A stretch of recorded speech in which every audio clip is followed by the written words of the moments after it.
एक बहुत अमीर आदमी ने एक भिखारी से पूछा, तुम तो इतने हट्टे कट्टे हो फिर भी भीख क्यों मांग रहे हो?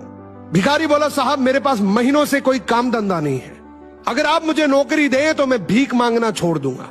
अमीर बोला, मैं नौकरी तो नहीं दे सकता, लेकिन तुम मेरे बिजनेस पार्टनर बन सकते हो।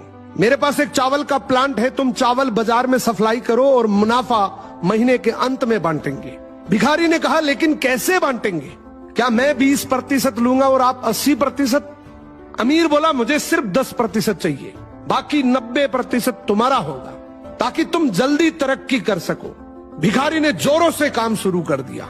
उम्दा चावल और सस्ते दामों से उसकी बिक्री बहुत बढ़ गई और उसे खूब मुनाफा हुआ। लेकिन जब मुनाफा बांटने का समय आया तो भिखारी ने सोचा, सारी मेहनत तो मैंने की है, तो अब अमीर आदमी को 10% क्यों दूं?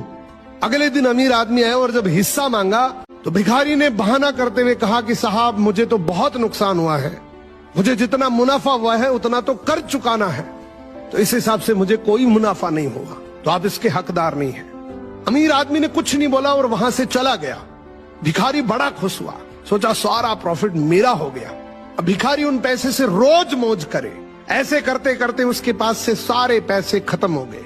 अब पैसे भी नहीं है और काम धंधा भी नहीं है, तो मजबूरन उसको फिर से भीख मांगना शुरू करना पड़ा। एक दिन वो अमीर आदमी उसके पास से गुजरा और उसको देखा, यार ये तो फिर से भीख मांगने लग गया।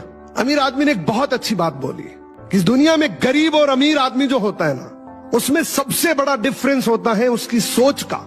एक रिच माइंडसेट हमेशा ये सोचता है कि मुझे भी प्रॉफिट हो जाए और मेरे साथ जो काम कर रहे हैं उनको भी प्रॉफिट हो जाए, लेकिन एक पुअर माइंडसेट हमेशा ये सोचता है कि जो भी प्रॉफिट हो सिर्फ मुझे ही हो।